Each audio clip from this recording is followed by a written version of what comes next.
Finally one piece की 1127 मांगा volume आ चुकी है विथ ऑफिशियल ट्रांसलेशन के साथ। तो गाइस ये चैप्टर तो छोटा होगा, लेकिन भाई छोटा है लेकिन बड़ा धमाका है, क्योंकि इसमें स्टोरी लाइन भी छोटी रखी हुई है लेकिन ज़बरदस्त है। तो ज़्यादा वक्त नहीं लेते हैं, चलते हैं वीडियो की तरफ। तो गाइस पहले मांगा के कवर पेज में लिखा हुआ है adventure in the land of mystery. तो भाई लोग हमें कवर पेज में दिखाया जाता है कि यामाटो और नुराशी साथ में बैठकर खा रहे हैं और वानो के बारे में डिस्कस कर रहे हैं। वो बता रहे हैं कि आज वानो में मतलब क्राइम रेट कितना बढ़ चुका है, मतलब चोरी किडनैपिंग बहुत बढ़ चुकी है। तो भाई चैप्टर की स्टार्टिंग में हमें जाइंट्स को दिखाया जाता है। जाइंट्स आपस में कह रहे होते हैं, भाई देखो यार उधर धुआं आ रहा है, कहीं वो आग तो नहीं है। तो दूसरा जाइंट बोलता है, यार जल्दी जाके पानी लेके आओ।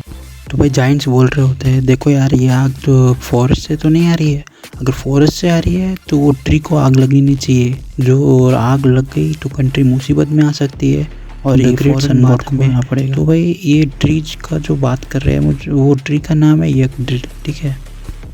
तो मैं नेक्स्ट दिखाया जाता है कि बड़ी बड़ी मधुमक्खियाँ घिरी हुई होती है। जब जाइंट्स दौड़ के आते वो बोलते हैं कि भाई इनको क्या हो गया। आके देखते हैं ये कब से इस पेड़ की हिफाजत करते आ रहे थे, लेकिन आज तक उनकी हालत ऐसी नहीं हुई थी।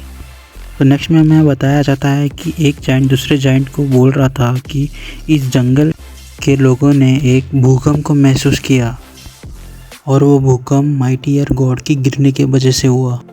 तो दूसरा जाइंट बोलता है, अरे तुम पागल हो गए क्या, माइटियर गॉड को कौन छू सकता है।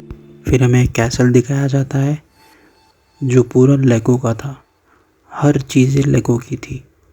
और वहाँ से एक आवाज़ आ रही थी और वो आवाज़ और किसी की नहीं, नामी की थी।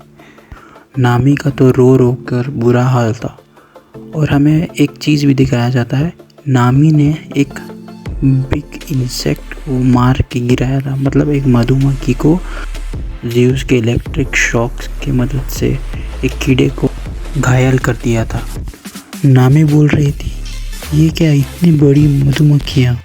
तो ज़्यूस बाहर आके कहता है, नामी तुम क्या बता सकती हो कि हम किधर हैं। तो नामी बोलती है, देखो ज़्यूस मुझे ही पता नहीं, क्योंकि मैं आखिरी बार तो जाइंट की शिप में थी और मैं अभी इधर हूँ, तो मुझे ही पता नहीं कि क्या चल रहा है। तो भाई नामी डर के सांजी लूफी ज़ोरो को चिल्लाना चालू कर देती है। तो तभी दिखाया जाता है कि नामी मतलब उसका पूरा कॉस्ट्यूम चेंज हो चुका था, ठीक है। कॉस्ट्यूम पूरा चेंज हो गया और उसे पता नहीं कि कब किसने चेंज किया, ठीक है। तो भाई सारे वन पीस डिसअपॉइंटेड हो गए थे, क्योंकि भाई ड्रेसिंग सीन ही नामी का मतलब मेन है, ठीक है। उसके बाद हमें दिखाया जाता है कि नामी मतलब अपने क्रू को ढूंढ रही थी, मतलब चिल्ला रही थी कि किधर हो सब लोग, किधर हो। लेकिन तब उसे उसुप की आवाज़ सुनाई देती है। तो वो उसुप की आवाज़ सुन के से आगे जाती रहती है। तो उसे सामने एजहॉग दिखाया जाता है। तो भाई जिसको एजहॉग पता नहीं है, एजहॉग एक जानवर है जो उसके पीठ पीछे मतलब कांटे लगे हुए हैं, ठीक है। तो उसे जब छूता है तो वो कांटे छोड़ता है, तो वो होता है। तो नामी डर के उसे ज़्यूस की मदद से इलेक्ट्रिक शॉक देती है। लेकिन जब उसको इलेक्ट्रिक शॉक लगता है तो एजहॉग वो नामी के पीछे पड़ जाता है। तो वो चेस करना चालू कर देता है नामी के पीछे। नामी को उस वक्त उसुप की आवाज़ आती है। जब वो चेक करती है तो उसुप, भाई क्या बताऊँ यार, ये बंदा हमको मतलब मैंने कितना मतलब सोचा था कि ये हाइप था, मतलब उसुप अगर कुछ ये आर्क में करता था तो उसे कुछ हाइप मिल जाता। और बहुत एक्सपेक्टेशन था सब वन पीस के ऊपर कि ये आर्क तो सिर्फ उसुप का ही होगा। लेकिन भाई जैसे हम एंटर होते हैं तब हमें दिखाया जाता है कि उसुप ही उस एक मतलब एक बिग कैट होता है, उसके मुंह के अंदर फंसा होता है। तो वो बोलता है नामी को, नामी मेरे को बचा। तो भाई यार इधर मतलब मैं डिसअपॉइंट हो गया, मतलब उसुप करना क्या चाहता है।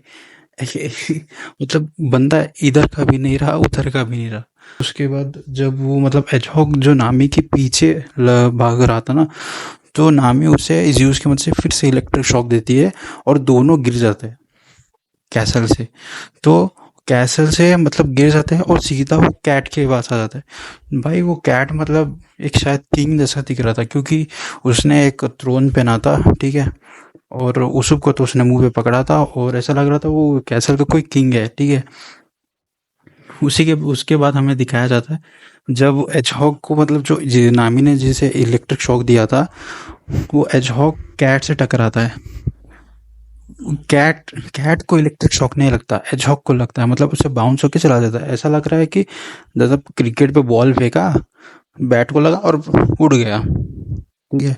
तो उस मतलब उस नीचे गिर जाता है कैट के मुंह से, मतलब गुस्से पे आ जाता है, और जैसे कैट मतलब मुंह फिराता है तो उसुब नीचे गिर जाता है।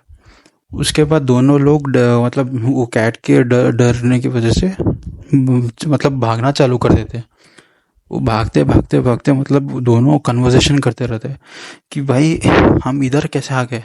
नामी पहले पूछती है उस तुझे कुछ आइडिया है इस प्लेस का, क्योंकि मेरे को कुछ आइडिया नहीं है, हमारे कपड़े भी चेंज है और फिर हमें पता नहीं ये कौन सी जगह है, अलग अलग जानवर है, बड़े बड़े इंसेक्ट्स है, तो मुझे थोड़ा भी नॉलेज नहीं है।